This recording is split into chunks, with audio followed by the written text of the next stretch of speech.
Yon, kamusta mga boss? Welcome back po muli dito sa ating munting channel, ang Kanta Kwento. Alright? Paano ba? Tabing yata. Yeah. Ano ba? Ayan. So yon mga kwento, pasensya na, medyo hindi tayo naka-upload dito mga nakaraan. May tama kasi yung mata natin. So pero ngayon, tuloy-tuloy lang ang ating content syempre about na naman to kay Sir Jerome, no?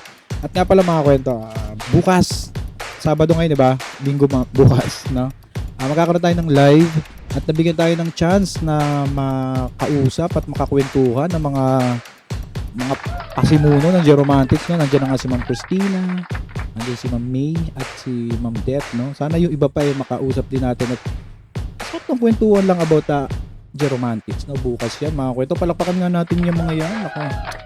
At magpapasalamat ako at nabigyan tayo ng chance na mas makilala pa silang grupo na to, no? Siyempre dahil ito sa paghanga natin sa magnetic icon na si Sir Jerome Ibardome. So bukas pa yan, no?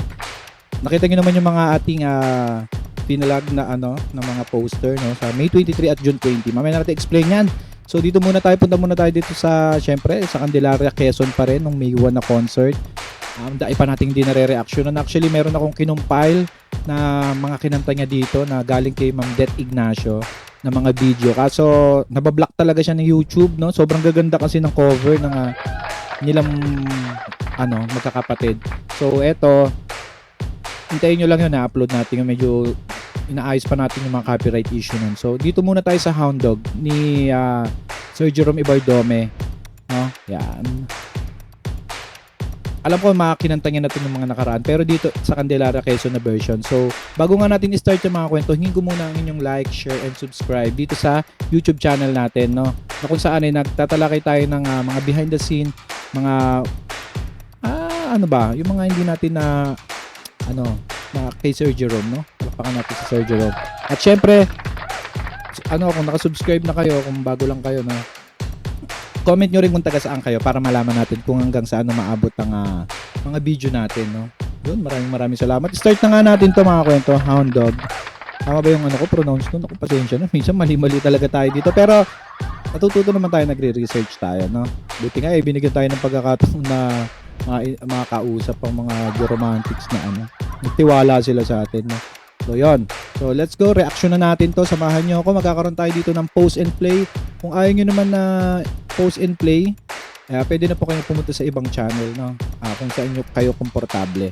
At alam ko, dito pa lang to mapapanood sa atin, no? Kasi nga personal to na pinasa sa atin ni Ma'am Det Ignacio.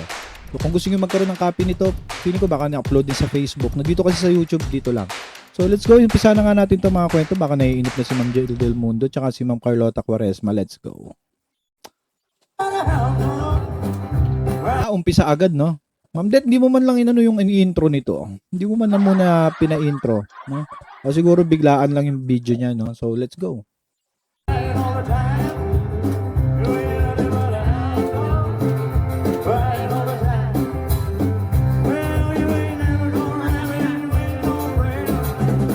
Yun, no?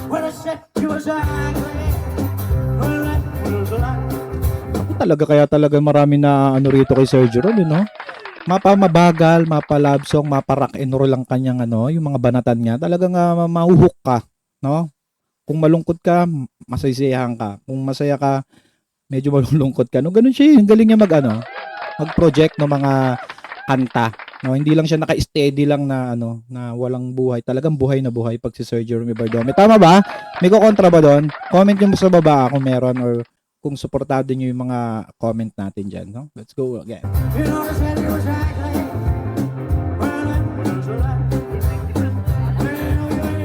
Ang ganda ng kanta na to, energy, talagang energy.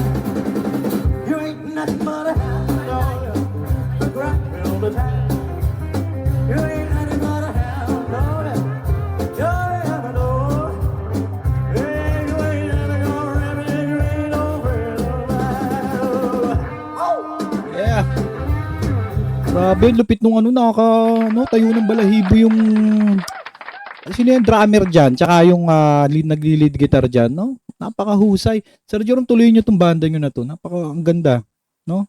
At ang babata feeling ko ang babata pa nito mga kwento. no? Dahil ito silang tatlo magkakapatid hindi naman yata ganun nagkakalayo yung edad.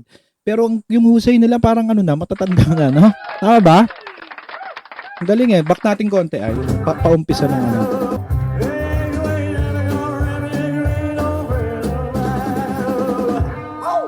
Yeah.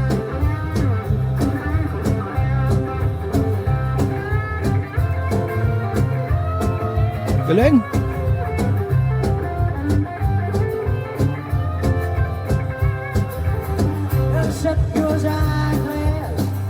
Grabe sarap sa ano.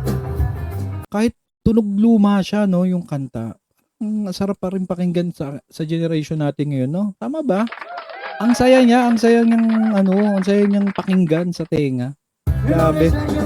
Malamang tuwan-tuwa dito si Ma'am ano, si Daddy Efren tsaka si Nanay Edna sa kanta na to.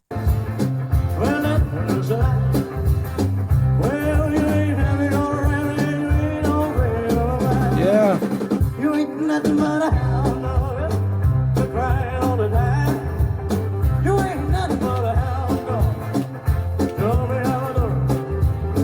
Well, you ain't never gonna rabbit and you ain't already by one more time. Yeah, one more time. Galing. Oh.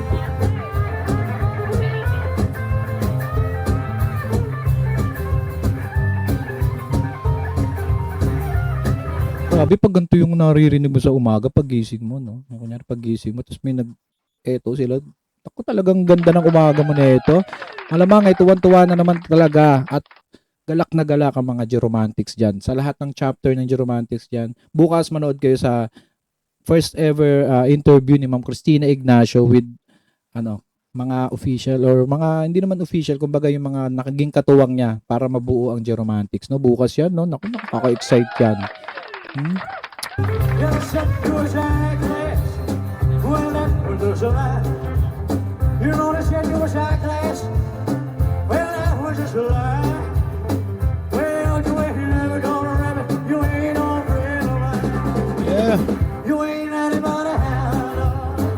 Right. Oo, kahit paulit-ulit lang siya, sarap yung parang nakaka-LSS siya. Lalo na yung tunog ng drums, tas sasabayan pa nung no? Comment nyo kung tama ako or kung parehas tayo na nararamdaman, no?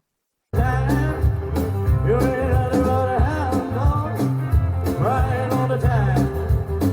Well, you ain't never caught a rabbit. You ain't on real life. They don't know. Right. Yun. At, actually kasi kinumpile ko to. Tignan nga natin ano ba next dito. Teddy bear! Teddy Bear.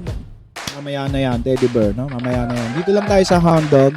Mga kwento, balik tayo dito. Lakihan natin. Ano man sabi dyan sa cover nila dyan sa Candelaria Quezon ng Hound Dog na yan? Napakaganda ng kanila para sa akin na at kung meron diyang hindi nagagandahan at kung may nagagandahan sa cover nila dito, i-comment nyo yan sa baba. Magkita-kita tayo dyan at lahat yan ay pinupusuan at pinay-replyan. Naku, talaga naman. Palakpakan muna natin si Sir Jerome at ang kanyang mga kapatid at mga kasama dyan na tumugtog, no? Alamang, ang sarap talaga ng feelings ng mga nandyan na nanonood ng live. So, yun mga kwento. Speaking of live, kung gusto nyo mapanood si Sir Jerome Ibardome, June 20, Paddy's Point, San Pedro, Laguna. Punta tayo dyan. Okay ba? Dyan pagpunta natin doon, no? Para serve kayo yung ticket kay Ma'am Christina Ignacio at kay Ma'am Det Ignacio. So sa bukas magla-live tayo, makakausap natin siya. Pwede kayo mag-question sa kanila, no? Mag-Q&A tayo doon sa live bukas. And then yun, may mga merchandise, ang gaganda ng mga design. Nakita ko yung mga design nila ng mga t-shirt, may mug, may basta, ang gaganda. So magkita-kita tayo dyan June 20. Hindi ko alam kung pwede walk-in or basta kung low budget pa kayo ngayon, June 20 pa naman yon, pag-ipunan nyo ng mga kwento. Hindi naman ganun taas ang ticket yan. Mag-inquire kayo kay Ma'am Christina Ignacio at kay Ma'am Det Ignacio sa Facebook, ha. Connect nyo lang yan. At may poster tayo doon, may number naman doon na nakalagay. So mga kwento, ano masabi dyan, thank you very much kung umabot kayo sa part ng video natin ito. At ano pa ba masasabi natin? Siyempre, comment nyo kung taga saan kayo at sa anong location nyo, no? Para malaman natin kung hanggang saan maabot ang video natin ito. Maraming salamat po kung umabot kayo ngayon dito sa part na to, no? Shout out sa Manila chapter, Cavite chapter, Laguna chapter, lahat ng chapter ng Geromantics Global, no? Palakpakan natin yan. Kita-kita tayo sa mga concert, mga kwento. Hanggang dito na lang tayo. At kita-kita sa comment section. Muli, ito ang kanta kwento na nagsasabi nga mabuhay ang talentong Pilipino. Palakpakan tayo dyan. At see you on the next vlog. Goodbye. Kanta kwento, sabay-sabay tayong